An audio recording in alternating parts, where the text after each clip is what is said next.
দেশে এখন কোটা পদ্ধতি নিয়ে চলছে ব্যাপক সরগরম, নানান রকমের হিসাব ও বিভিন্ন রকমের সমীকরণ। হাইকোর্টের দেওয়া রায়ের ভিত্তিতে ভিন্ন ভিন্ন মতামত আর বিশ্লেষণ নিয়ে চলছে সারা দেশে শিক্ষার্থীদের মধ্যে কোটা বিরোধী আন্দোলন। রোদ কিংবা বৃষ্টি কোনো কিছুই যেন দমন করতে পারছে না কোটা সংস্কার চাওয়া আন্দোলনকারী শিক্ষার্থীদের।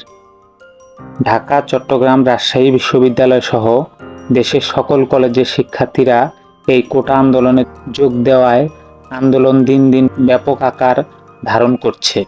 এই কোটা সংস্কার আন্দোলনের মধ্যে চ্যানেল 24 এর অনুসন্ধানে আবারও উঠে আসলো বিসিএসে উনি নিজ মুখে গল্প করতো যে আমি প্রায় 4 থেকে 5টা ক্যাডার বানাইছি।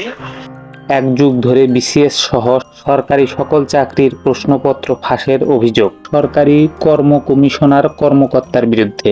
এখন ভাবার বিষয়, লেখাপড়া শেষ করার পর চাকরির ক্ষেত্রে কতটুকু নিরাপদ এই আন্দোলনরত মেধাবী শিক্ষার্থীরা। বাংলাদেশে কোটা ব্যবস্থা চালু হয় 1972 সালে দেশটি স্বাধীনতা লাভ করার পর।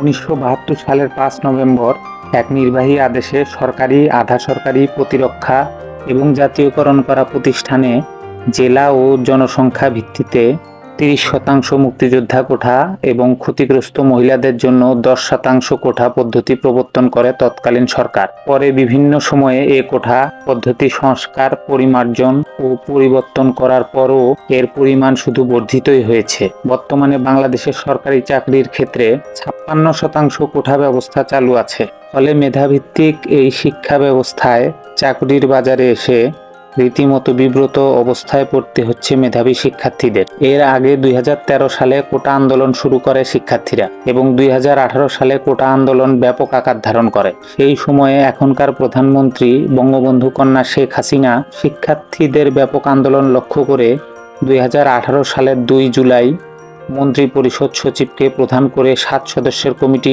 গঠন করেন। প্রাথমিকভাবে 15 দিনের মধ্যে প্রতিবেদনটি দিতে বলা হলেও পরে আরও 90 দিন সময় পায় সেই 7 সদস্য বিশিষ্ট কমিটি। 2018 সালের 17 সেপ্টেম্বর কোটা সংস্কার পর্যালোচনা কমিটির প্রধান তখনকার মন্ত্রী পরিষদ সচিব মোহাম্মদ শফিউল আলম প্রধানমন্ত্রীর কাছে কোটা তুলে দেওয়ার সুপারিশ করে প্রতিবেদন জমা দেন। কোটা পর্যালোচনা কমিটির সুপারিশে 2018 সালের 3 অক্টোবর প্রধানমন্ত্রী শেখ হাসিনার সভাপতিত্বে মন্ত্রিসভার বৈঠক হয়।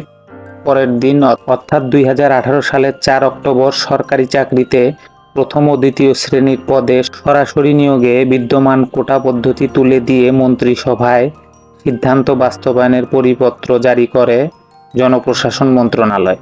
পরবর্তীতে সেই পরিপত্র চ্যালেঞ্জ করে মুক্তিযোদ্ধার সন্তান ও প্রজন্ম কেন্দ্রীয় কমান্ড কাউন্সিলের সভাপতি জাহিদুল ইসলাম তুষার সহ 7 জন হাইকোর্টে রিট দায়ের করেন। 2021 সালের 6 ডিসেম্বর হাইকোর্ট সরকারি চাকরিতে মুক্তিযোদ্ধা কোটা বাতিল করে 2018 সালের 4 অক্টোবর জারি করা পরিপত্র কেন অবৈধ ঘোষণা করা হবে না তা জানতে চেয়ে রুল জারি করে এবং মন্ত্রী পরিষদ সচিব, মুক্তিযোদ্ধা মন্ত্রণালয়ের সচিব, জনপ্রশাসন মন্ত্রণালয়ের সচিব, পাবলিক সার্ভিস কমিশনের চেয়ারম্যান সহ সংশ্লিষ্টদের 7 দিনের মধ্যে এ রুলের জবাব দিতে বলে। সর্বশেষ সরকারি চাকরিতে প্রথম ও দ্বিতীয় শ্রেণীর মুক্তিযোদ্ধা কোটা বাতিল করে 2018 সালের 4 অক্টোবর জারি করা পরিপত্র অবৈধ ঘোষণা করেছে হাইকোর্ট। বিচারপতি KM কামরুল কাদের ও বিচারপতি খিজির হায়াতের হাইকোর্ট বেঞ্চ এ রায় ঘোষণা করার পর থেকে শুরু হয়েছে দেশে কোটা বিরোধী আন্দোলন। সাধারণ শিক্ষার্থীদের দাবি,